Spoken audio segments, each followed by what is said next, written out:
Olá, queridos irmãos, amigos e simpatizantes, graça e paz da parte do Senhor Jesus Cristo. Amém. Eu me chamo Alcemir Júnior. Trago hoje uma matéria muito proveitosa a respeito dos puritanos. Por Winfield de Bevins. O discipulado no tempo dos puritanos. Os puritanos ingleses foram um movimento dos séculos XVI e XVII que buscou purificar a Igreja da Inglaterra quanto à adoração e à doutrina. Eles eram a consequência da Reforma Protestante e influenciaram enormemente o desenvolvimento posterior do cristianismo na América do Norte. Os puritanos eram reformados e enfatizavam a necessidade de conversação espiritual. Eles davam uma ênfase especial na obra transformadora do Espírito Santo na salvação, o que influenciou fortemente o evangelicalismo moderno. Os evangélicos contemporâneos estão começando a olhar mais uma vez para os puritanos, para a sua teologia formidável. O que não é tão amplamente conhecido sobre os puritanos é sua ênfase no discipulado e podemos aprender com isso hoje, no século XXI. Packer diz: os puritanos eram robustos em sua visão da vida. Ser um puritano era olhar para a frente para a glória que está por vir e se preparar para uma boa morte, que seria o último ato de uma vida de um bom e fiel discípulo. A seguir apresento algumas formas pelas quais os puritanos faziam discípulos centrados no Evangelho. Yvonne V. Morgan disse: o essencial na compreensão dos puritanos era que eles eram pregadores antes de serem qualquer outra coisa. O que os uniu, fundamentou o seu esforço e deu-lhes a dinâmica de seguir a sua consciência de que eram chamados a pregar o Evangelho. A era puritana produziu alguns dos maiores pregadores que a Inglaterra já teve e que ainda são conhecidos. Homens como William Perkins, de 1558 a 1602, Richard Baxter, de 1615 a 1691, Richard Sibbes, de 1577 a 1635, e John Owen, de 1616 a 1683, eram gigantes teológicos bem como grandes pregadores bíblicos. O pastor puritano desempenhava um papel importante no discipulado dos crentes através da pregação e da catequese pessoal do rebanho. Um dos principais motivos por que os puritanos foram grandes pregadores é que eram homens de oração e amavam a Bíblia. Seus sermões eram biblicamente fundamentados e saturados com doutrina e devoção ao Cristo ressuscitado. Packer pontua as seguintes marcas de pregação puritana: 1. Expositivo em seu método. 2. Doutrinal em seu conteúdo. 3. Organizado em sua apresentação. 4. Popular em seu estilo. 5. Centrado em Cristo e sob sua orientação. 6. Experimental em seus interesses. 7. Incisiva em sua aplicação. 8. Poderosa em sua forma. Os puritanos levavam o sermão para além do púlpito na manhã de domingo. Homens, mulheres, meninos e meninas esperavam para ouvir, discutir e aplicar o sermão às suas vidas cotidianas. As famílias eram incentivadas a discutir o sermão em torno da mesa de jantar e em casa durante a semana. Errol Hulse disse: os pais de família devem certificar-se de que os assuntos dos sermões são guardados. Incentive a discussão vívida e completa dos principais pontos da exposição à mesa da refeição. Mark Dever diz: eles compreendiam que ao pregar bem os seus sermões, estariam educando a igreja. Esse é o motivo pelo qual eles encorajavam as famílias a recitarem os sermões à mesa do jantar. Ao incentivar as famílias a discutirem o sermão a cada semana, o discipulado foi estendido do púlpito para casa. Famílias desempenhavam um papel importante na discussão do sermão em pequenos grupos informais. Packer diz: pastores puritanos insistiam que uma característica de um bom cristão era ler livros devocionais puritanos e, assim, a literatura habitual vinculava o grupo juntamente. Os puritanos foram autores prolíficos que produziram uma infinidade de livros piedosos e panfletos para seus seguidores. Os escritos de William Perkins somaram mais de 2.500 páginas e foram traduzidos para meia dúzia de línguas. As obras de John Owen formam uma coletânea de 24 volumes, incluindo a sua grande obra sobre o Espírito Santo e seu comentário de 7 volumes sobre Hebreus. John Bunyan escreveu 60 livros ao longo de um período de 30 anos. Richard Baxter escreveu também um impressionante número de 1143 páginas sobre vários temas de ministério pastoral e de como se preparar para uma boa morte.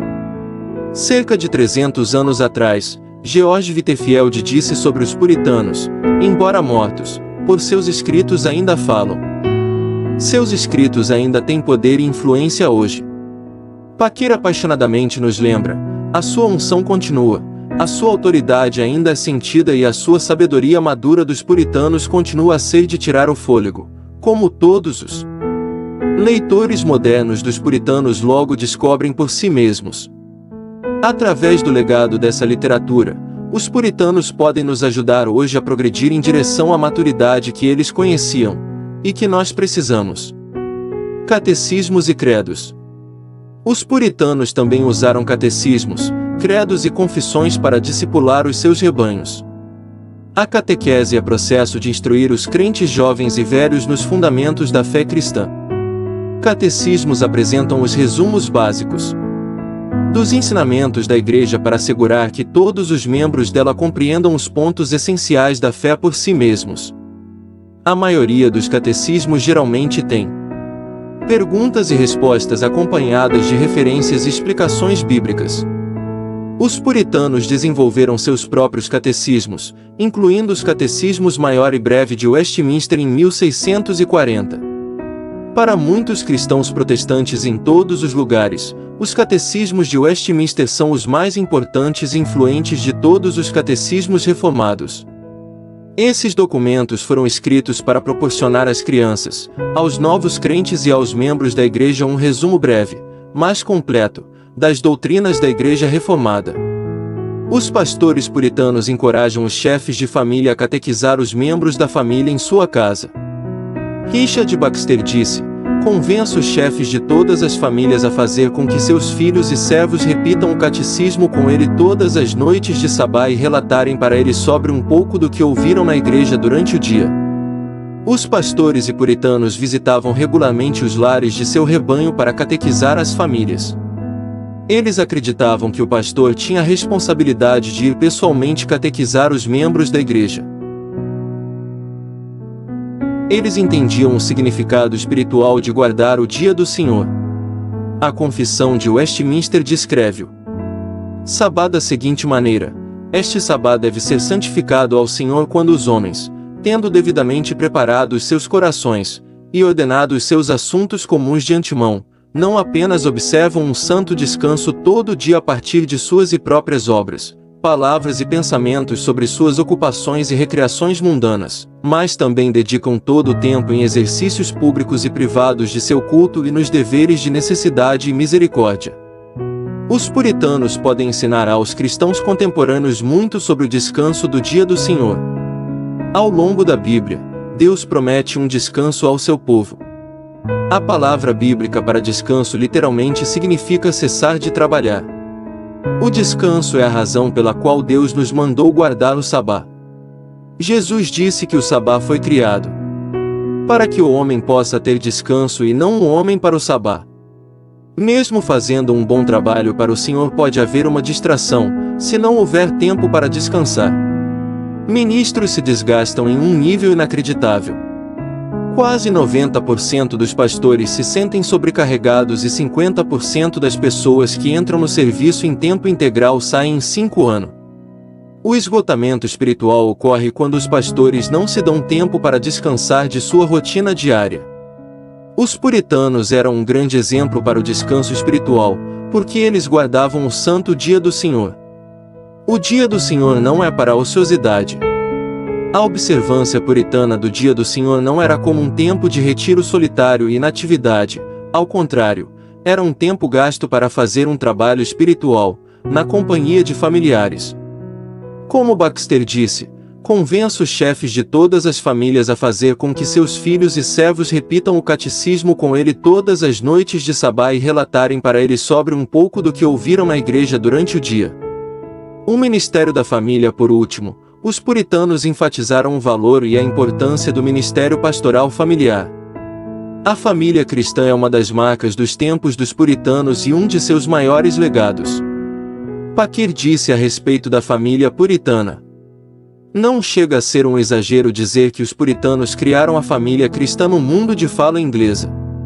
A ética puritana do casamento era que se buscasse não por um parceiro a quem você amasse apaixonadamente, naquele momento, mas, sim, por alguém a quem você pudesse amar de forma constante como seu melhor amigo por toda a vida. Em seguida, buscar o auxílio de Deus para fazer exatamente isso.